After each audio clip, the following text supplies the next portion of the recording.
Então, dando continuação à nossa leitura do livro A Grande Síntese, nós estamos no capítulo 90, sobre a guerra, a ética da guerra, né, se é que tem. Ao contrário, este ciclo abre-se por ascensões progressivas para a sublimação desses instintos em um nível mais alto, como efeito para o trabalho, para a criação material e espiritual, para o domínio sobre a natureza e sobre si mesmo. A mulher é feita para o sacrifício e a formação de almas. Essa é a meta substancial. Ainda bem que isso foi escrito há quase 100 anos atrás, né? Não precisa nem comentar. Começou com polêmica. Já começa com polêmica. Isso há 100 anos atrás, né? E, evidentemente, né, existe toda uma questão cultural da época, né, em que a gente vamos tentar relevar um pouco as ideias, mas não tem mais hoje como concordar com essa frase aí, né? Quando eu leio no nível mais alto o homem, eu falo o ser humano. É feito para o trabalho, o ser humano é feito para o sacrifício? Não, né? Mas foi feito para aguentar sacrifício e formação de alma. Não mulher, não homem, não em termos de gênero, não em termos de sexualidade, nada disso. Hoje eu acho que não tem ninguém aqui que concordaria com essa frase do jeito que está escrito, né?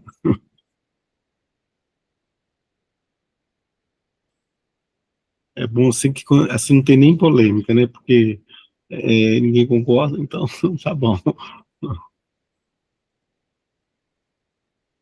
Se em vosso nível humano a guerra é meio proporcional à vossa baixa forma de evolução e sua abolição é utópica, essa guerra, ainda que hoje um mal necessário, só pode ser aceita como um mal transitório, meio que leva a um bem mais elevado, como o holocausto do presente bárbaro que se enfraquece pelo atrito, apenas para a construção de um futuro mais radioso.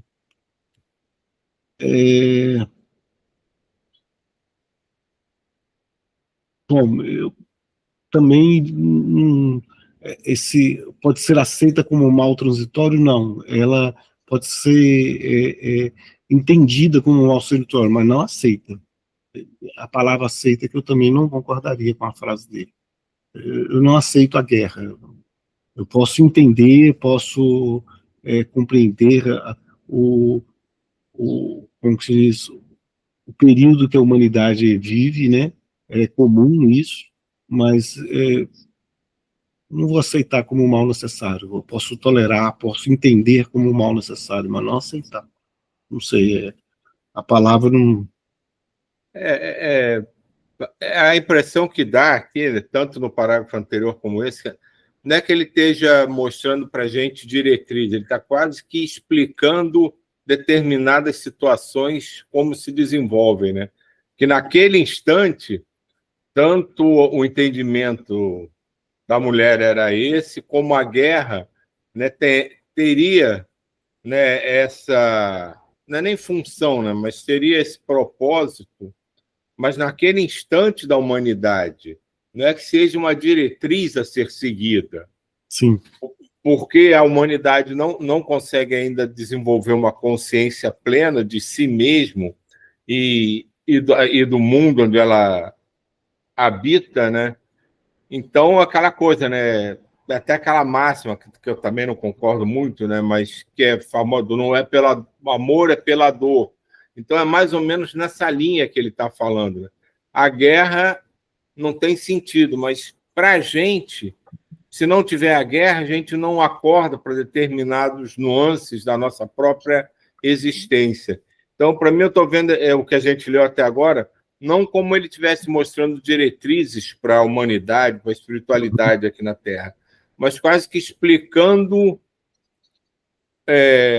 como naquela época, né, os propósitos poderiam ser explicados. Isso me lembra, essa questão da guerra, me lembra no livro Minha Luta, Minha Vida, é uma autobiografia do Gandhi, né, do Mahatma Gandhi. E ele, quando ele morou na África do Sul, ele participou de uma guerra lá, da Guerra dos Boers, né, entre os descendentes holandeses contra os descendentes e os ingleses, né? E quem guerreava mesmo era o, o, o povo preto, né, da África do Sul. E Gandhi era descendente indiano, né? Ele era indiano que estava trabalhando na África do Sul como advogado, lutando pelos direitos dos indianos, né? E ele participou dessa guerra como padioleiro. Ele e a equipe dele eram padioleiros. Eles apitavam lá, davam uma pausa na guerra e eles entravam no campo de batalha para tirar os feridos e os mortos na batalha, né? E ele participou da guerra desta maneira, né? Como padioleiro. Quando estourou a Primeira Guerra, ele já estava na Índia. Os britânicos chamaram ele para participar da guerra como padioleiro. Ele falou assim: nem como padioleiro eu participo mais, senão eu estou, como se diz assim, dando chancela para esse horror, né? Então, ele falou assim: eu não participo nem desta maneira, porque é como se eu estivesse dando uma chancela, né? Então, o processo de percepção dele, tem que ler no livro dele mesmo, como que ele vai mostrando essa evolução desse pensamento dele, sabe? Essa percepção sobre o conceito de guerra para ele. Esqueci o nome do livro, Minha Vida, Minha Obra, Minha Vida, uma coisa assim, um livro grosso, assim, da autobiografia do Mahatma Gandhi.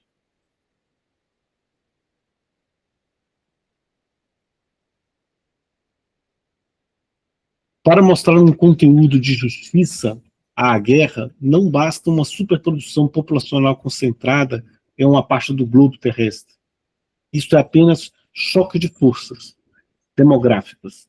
É preciso dar à guerra um conteúdo ideal de civilização, tornar suportável esse mal por sua transformação em instrumento do bem, de bem. Assim, a guerra se nobilita com heroísmo, anima-se pela espiritualidade, idealiza-se pelos martírios. Elevada a guerra a esse nível, a ferocidade do sangue derramado transforma-se em apoteose de sacrifício. Eu vou tentar entender isso aí na linha que você falou, senhor. Não, dentro do nosso entendimento agora, atual, né, o que a gente pode, é o que a gente tem, né?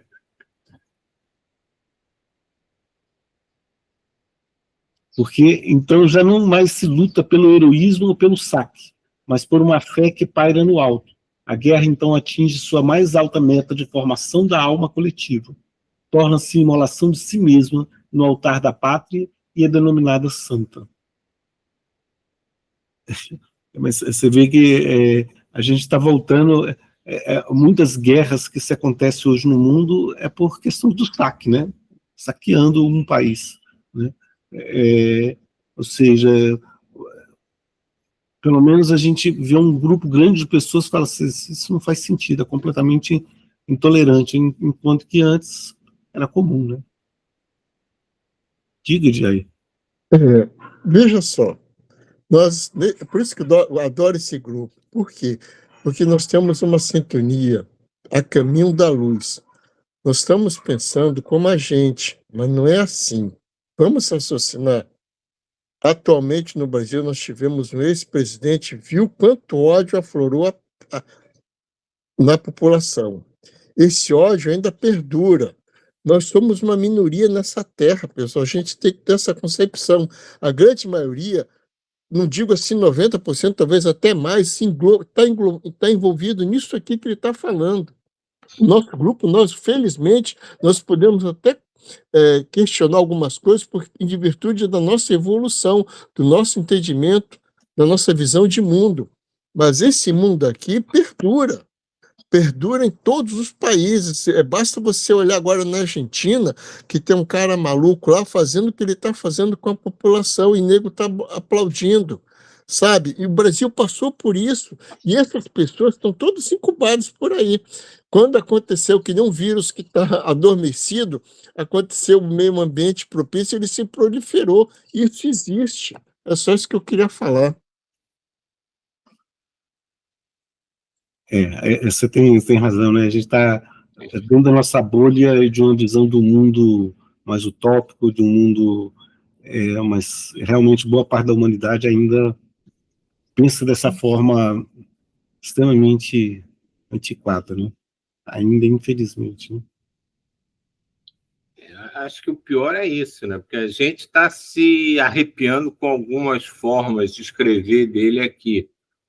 Mas é exatamente isso. Se você levar essas coisas que ele está colocando aqui para o mundo fora da gente, né, o que a gente convive, por onde a gente anda, com certeza a gente vai encontrar muita gente que vai concordar com essa ideia. E isso que é meio assustador. É.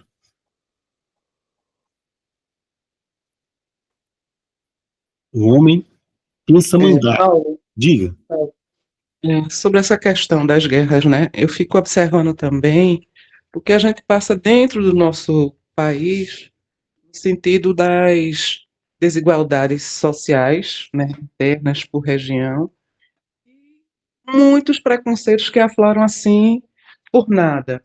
Recentemente a gente teve o caso aqui em Porto de Galinhas, né, que é o meu estado, né, perto de Recife, e é um lugar de muita visitação turística, um destino turístico muito importante. E aí ocorreu um caso de violência, né, com um casal, e isso aí está repercutindo de uma forma tão tremendamente horrível durante, assim, essas festividades de final de ano, né? Muita gente falando assim, o Nordeste, jamais irei, destino cancelado. É, E a gente sabe que essa questão da ocupação, né, do litoral brasileiro, né, é uma coisa muito sem planejamento, sem organização. Existe também a realidade das facções criminosas, existe, eh, na verdade, também as grandes famílias, se a gente pode se chamar de grande, né? Mas as famílias que eram donas, que nunca foram, né? Donas daquela parte e que se sentem também eternamente donas e vendem essas propriedades muitas vezes para grandes empreendimentos serem instalados. A gente não sabe nem como, né? E na verdade, para mim, as grandes violências começam por essa apropriação do território, né? E aí, assim, o que eu vejo é como é fácil detonar, sabe? Um destino, a gente tem um litoral brasileiro com uma problemática grande, né? O número de turistas também ilimitado. E aí o que é que acontece? Só pode acontecer o que aconteceu, né? Existe a precarização dos serviços para as pessoas da região, mas ninguém fala disso, né? E essa onda horrorosa de preconceito dentro do nosso próprio país. A gente vive muito partido, sabe? Muito partido em termos de regiões, sabe? E essa luta infinita de Nordeste, Norte, Sul, Sudeste, Centro-Oeste, pelo amor de Deus, parece que a gente não está nessa unidade, parece que o Brasil não é uno, sabe? E isso é muito assustador. Oi, Andréia. Não parece só, não. O Brasil não é uno como a América do Sul não é una, como as Américas não é uno, como o mundo não é uno, embora a gente saiba que deveria ser, mas é infelizmente um processo pelo qual passa, né? A gente vai vendo aqui a descrição do Pietro Baldi falando de coisas que a gente individualmente se incomoda pela forma como está escrito. Mas certamente nem a sua voz, nem o Pietro Baldi estavam preocupados com a forma como estava escrito. Eles estavam falando da essência da coisa. E isso me lembrou uma situação, né, que a gente tem visto, né, em alguns outros dias, né, em outros livros, né, nesse processo de transição planetária, onde dizem que tudo vai piorar para depois melhorar. E a gente vai vendo realmente que algumas situações vão se tornando aparentemente mais confusas, mais tenebrosas até pelo nosso entender. E você colocando isso aí das divisões, né, no Brasil como um todo, as divisões que interferiram até nos relacionamentos intrafamiliares em muitos lugares. Existe uma situação que tem surgido na minha cabeça que parece a princípio loucura, mas você começa a entender direitinho como esse processo que a gente está vivenciando vai acontecendo.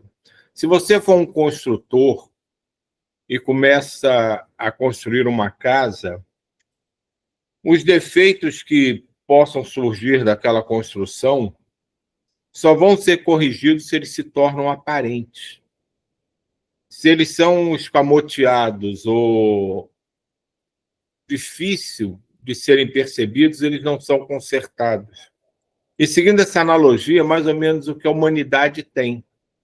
Os defeitos que a humanidade ainda apresenta, aquelas coisas que nós todos, como um todo, ainda não conseguimos vencer, eles precisam se tornar aparentes e não de forma discreta. Tem de ser de forma gritante. Porque se não incomodar aqueles que já estão começando a desenvolver uma certa consciência, não tem chance de ser mudado. Então, tanto essa coisa específica que você está colocando, como situações semelhantes pelo mundo inteiro, estão se tornando mais gritantes para que nós, quando eu digo nós agora, digamos nós aqui, que já começamos a olhar com um outro olhar, o universo ao nosso redor, fiquemos cada vez mais incomodados, e isso faça com que a gente se mexa, saia da nossa inércia, que é assim que as coisas vão mudar. Porque se é deixado de lado, se é resolvido mais ou menos, ou se não se torna gritante, o nosso incômodo não vai ser suficiente para que a gente entre nessa batalha, mas aí uma batalha entre aspas, como se chamava antigamente, né, para a gente assumir o papel de guerreiro da luz. Então, é uma situação que não é confortável, não é cômoda, mas que a gente vai ter que enfrentar. Porque se a gente enfrentar isso de cabeça erguida, de peito aberto, a nossa consciência vai prevalecer e a gente vence.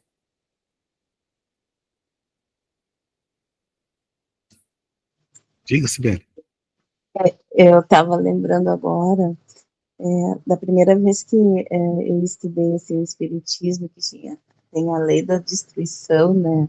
Gente, aquilo me chocou. Eu pensava, não pode existir uma lei de Deus, né? De destruição, que não fazia sentido, né?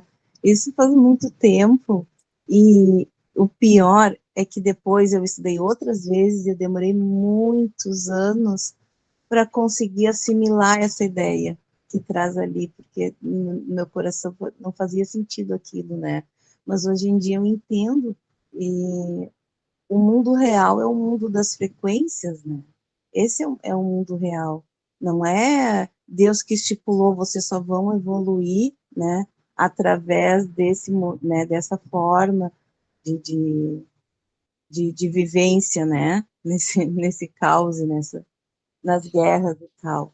Mas a questão é que nós escolhemos essas vibrações que atraem isso, né?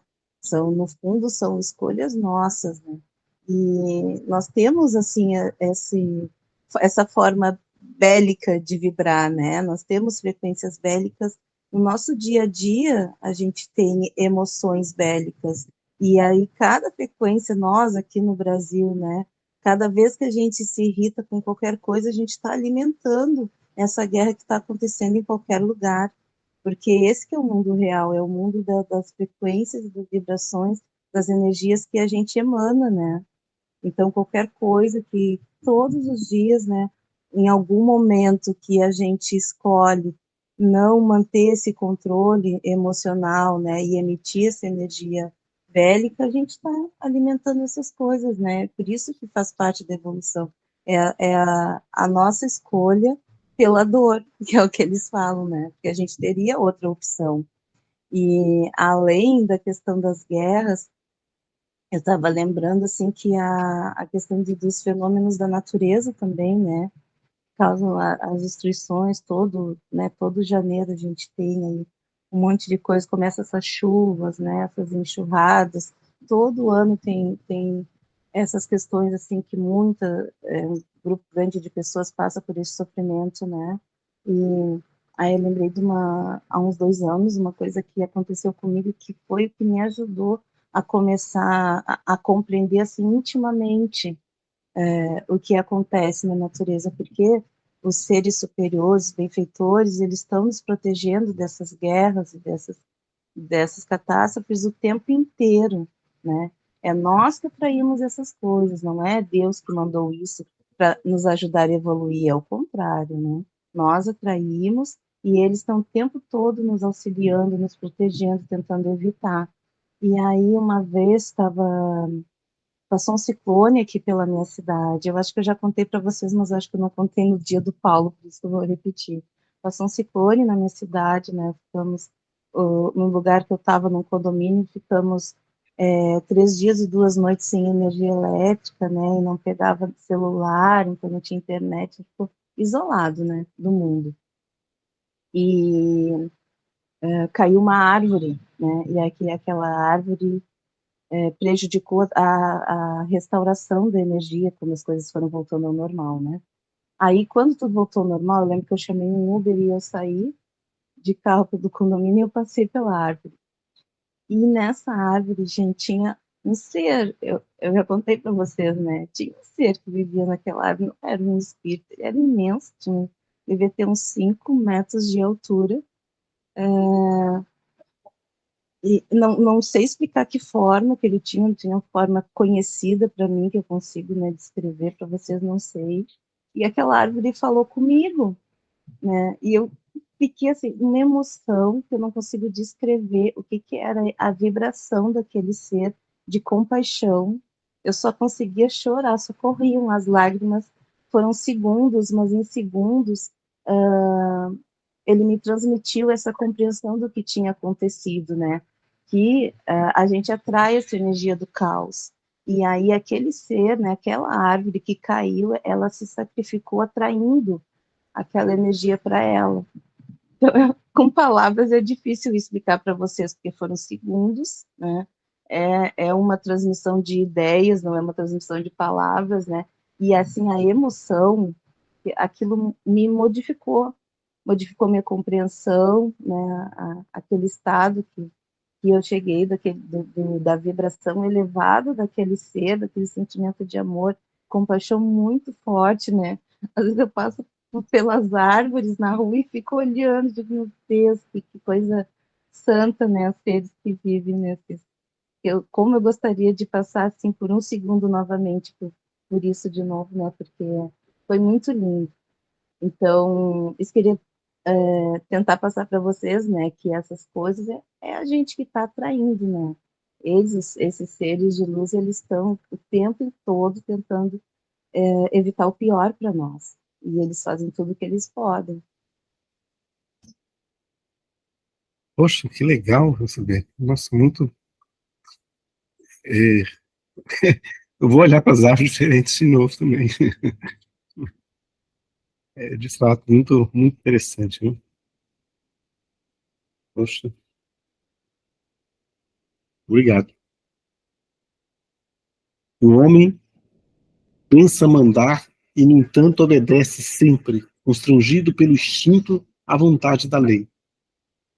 Instituições, leis, todas as manifestações sociais são substâncias, são forma, são a veste exterior de forças biológicas. Os verdadeiros responsáveis, mais ou menos iludidos ou guiados, são os povos com justiça carregam o peso da própria involução. Os chefes apenas transmitem um comando que não seria compreendido nem obedecido, se não correspondesse a uma ordem mais profunda que domina a todos. Eles são escolhidos e elevados a seus postos só enquanto sentem os instintos da coletividade. Exprime-os e a eles obedecem. Os grandes caudilhos foram meramente expoentes que personificavam a verdade do momento e executavam essa função coletiva, porque a lei não abandona jamais o destino dos povos ao arbítrio de um homem. Não confundais a forma com a substância. Habituai-vos a vê-la nos fenômenos históricos. Em cada manifestação, pesquisai sempre a ação sutil e substancial dos impulsos biológicos que fazem os povos e de chefes um organismo único, dirigido para metas idênticas. De fato, a situação que o mundo passa, que o Brasil passou, que passa, não é fruto de uma única pessoa, né? É fruto todo de uma coletividade que colocou aquela pessoa à frente, mas se não fosse ele, seria um outro, né? A gente vê isso na história, é muito disso também, né? Nesse ponto, nesse aspecto, como se diz assim, culpar uma pessoa, sendo que foi toda uma coletividade que colocou aquilo à frente, né? Então, a gente fazer esse processo de autorreflexão, não individual, mas coletivo, do social, né? A gente, hoje somos partes de uma entidade social em que ela tem várias partes adoentadas, né? E nós fazemos partes dela. O que eu posso fazer para curar essa doença, né? Curar esse mal que existe dentro de nós enquanto um ser coletivo. E essa conexão que esse Belli colocou junto à natureza faz com que a gente vá muito mais além de não pensar só na humanidade, pensar no planeta como um todo, né? Nos animais, nas plantas, nas pedras, em tudo, né?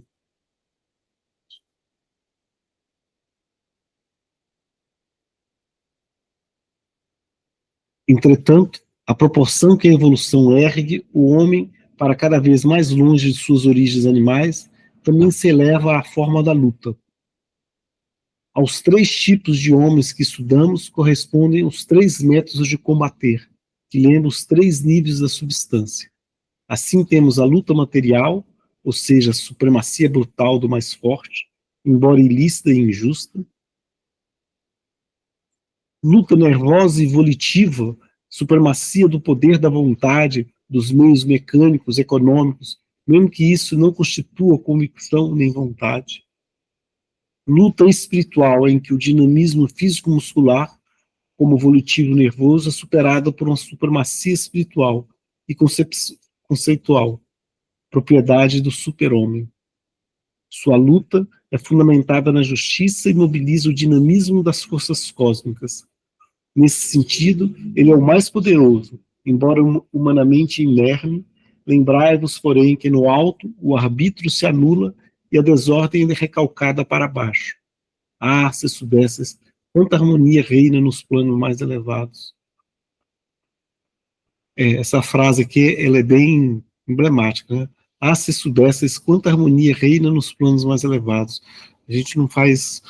Alguns aí, como diz a Cibele, há momentos, né, Cibele, em que você tem esses flash, né, e uma grande árvore nos transmite essa harmonia que tem nos reinos mais elevados, e que a gente se acha o ó do Borogodó, sendo que a árvore é que ela que fez o papel dela, né?